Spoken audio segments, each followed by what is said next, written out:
At long last, Lily had reached her destination. She had faced 1,000 dangers, and finally, she now stood in Edna's hiding place. There was just one catch. Edna was gone. That was a bad sign. Edna never went anywhere without her owl whistle. Edna had left a message. Hopefully, she was all right. Lily, help!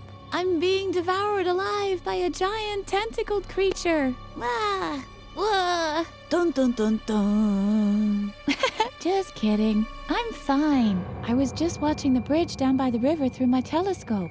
Dr. Marcel's minions seem to be planning something. I'll check it out up close. If I don't return, you have to get help. But don't worry, I'll be careful. Where are my kettle drum and my strobe flashlight? Dang. Well, see you soon. Toodaloo. Lily was relieved by the letter. But what if Dr. Marcel's men had caught her friend? Lily had to get to the bridge and look for Edna. She would find Garrett there too.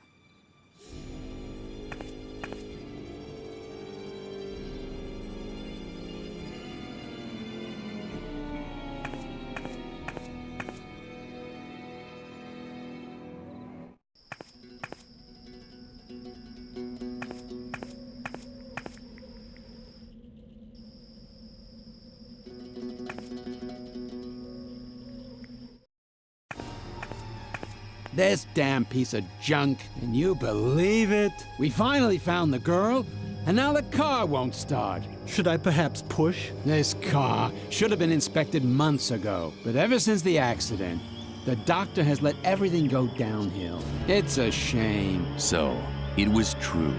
The attendants had already found Edna. Why wasn't Garrett doing anything? Lily somehow had to get his attention.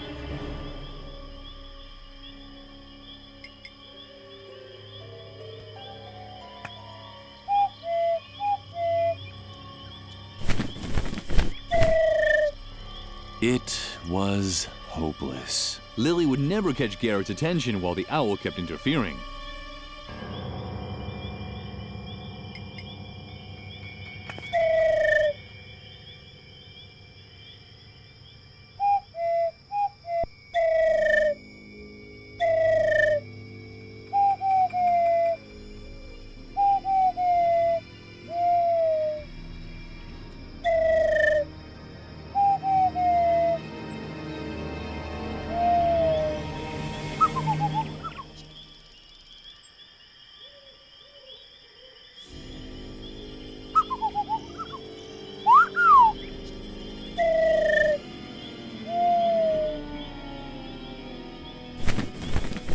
Lily was able to finally give Garrett the signal without being interrupted.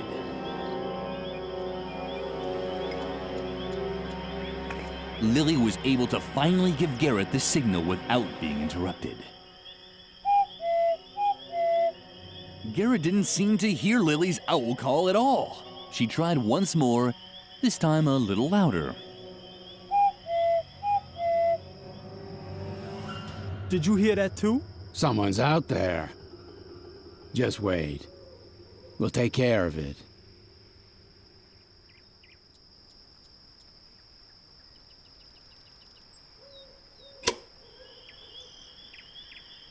Well, who do we have here? But that's... Uh-oh.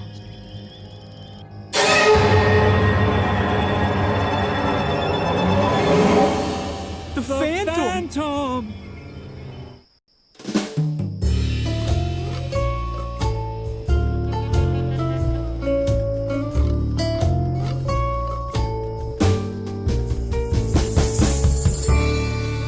Lily thoughtfully watched the fleeing attendants for a long while. She was used to having bizarre phantoms appear behind her without warning. But the way Dr. Marcel's minions had reacted surprised her. Usually, adults just ignored these creatures. Lily discovered that the key to the asylum was still lying behind the windshield. Hopefully, the attendants weren't as careless when they were measuring out the psychotropic drugs.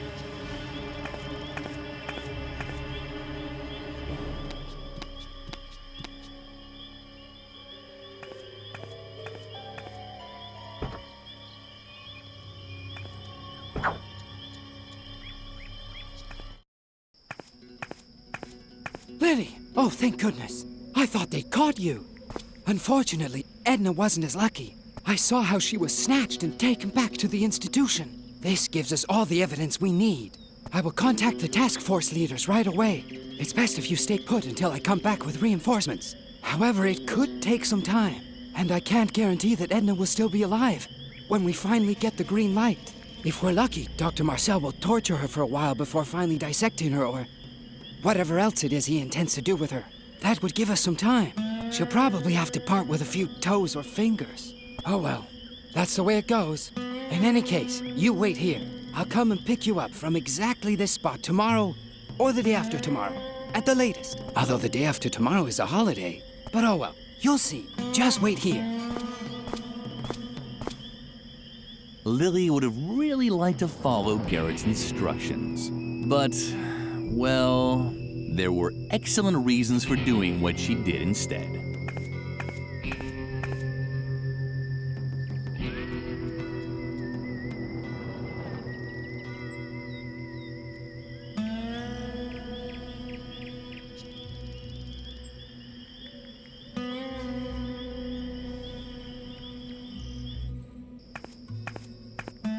The institution's post-Victorian masonry work had a friendly air about it.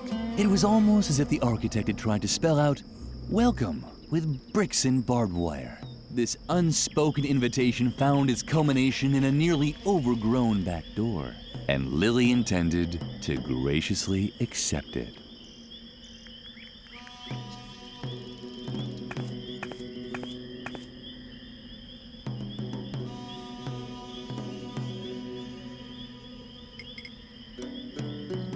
The door was firmly locked.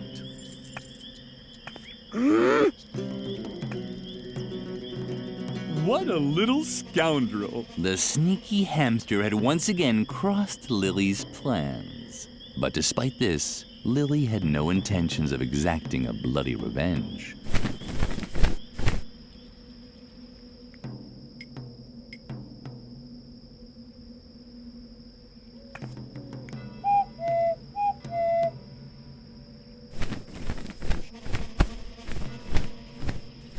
Lily was glad. It was so rare that her friends got along so well with each other. Of course, this was also because she hardly had any friends. Much more important, however, was that the asylum key was no longer out of reach. It had fallen into one of the dark bushes. The key had fallen into the bush. It was very dark in there, but Lily wasn't afraid. After all, it was just a bush.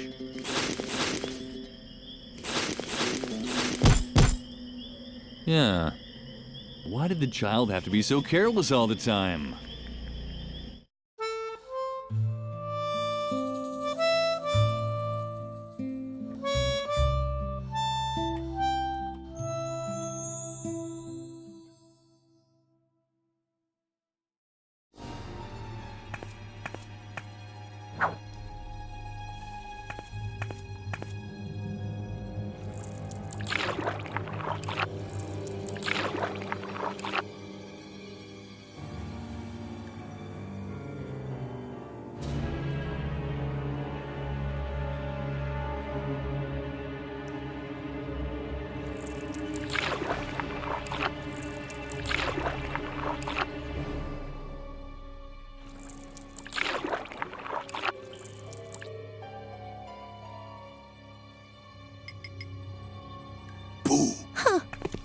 Well, who do we have here? A little girl. Just stay where you are, okay? Hey, stop!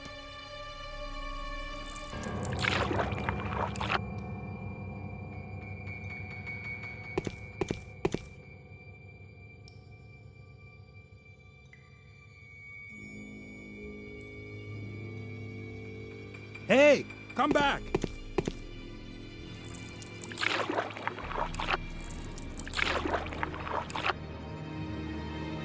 Give up! You can't get away! Especially not against the current. Hey! Come back!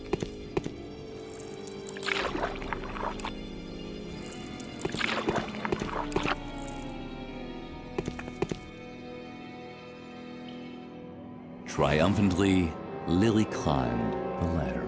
She had finally found a way to get into the institution. Not so fast.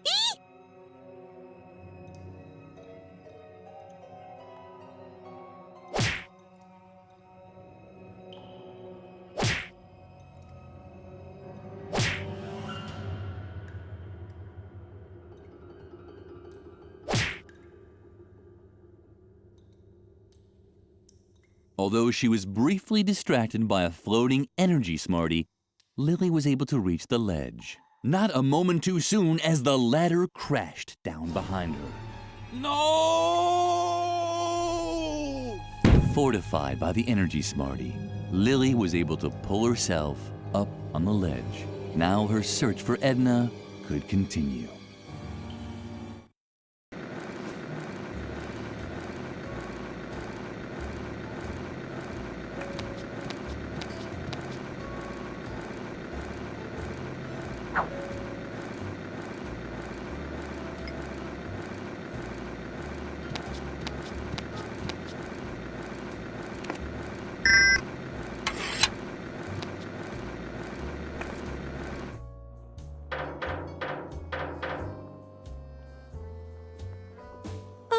Hey, that's my fireplace. You shouldn't be here unless you want to bring presents or sweep the chimney. Not that the soot is bothering me. That was the old Mr. Frock. The new Mr. Frock is enjoying the dirt. Ah, dirt. You see?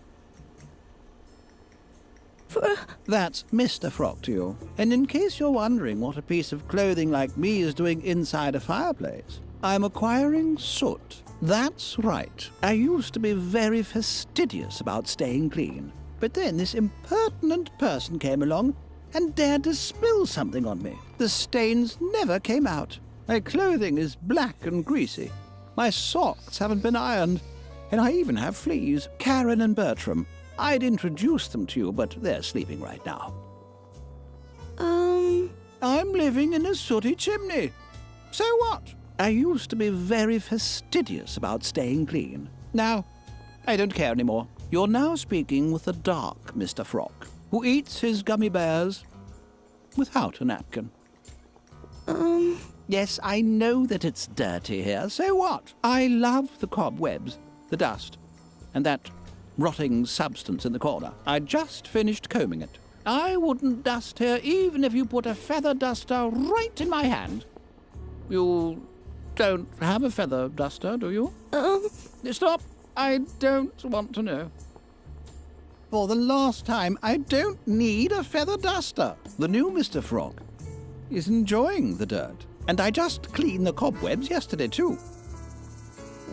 You don't need to mumble like that. Ever since Dr. Marcel's accident, we can make as much noise here as we want. He's no longer interested in what's going on inside the asylum. All of his attention is focused on finding Edna. Somehow you remind me of a patient we used to have here. She was a little taller than you. And I think I remember 2 red horns and a tail.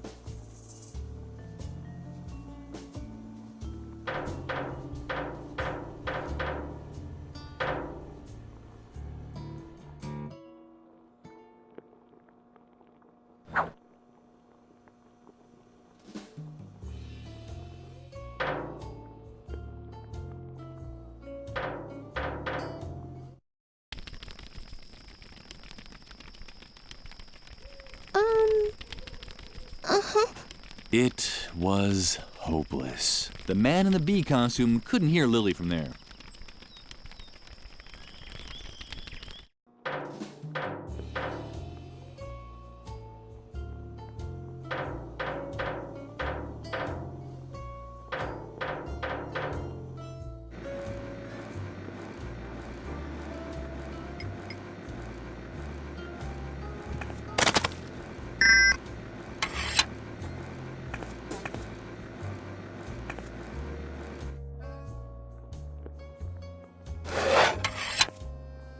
Lily had inadvertently broken off the leg of the chair. It was as pointy as a knife.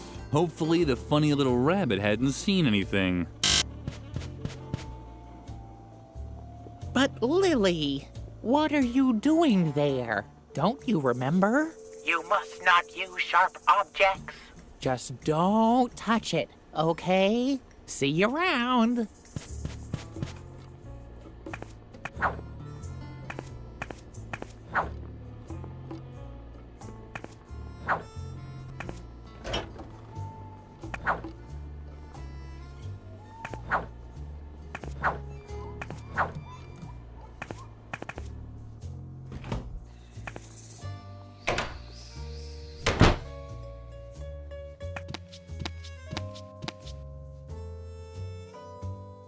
Huh?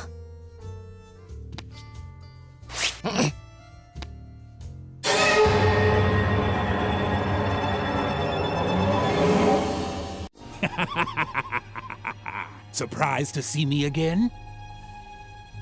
Yes, keep kicking. You won't escape me again. And now hold still until I've decided what to do with you. Lily considered this option, but instead did the following.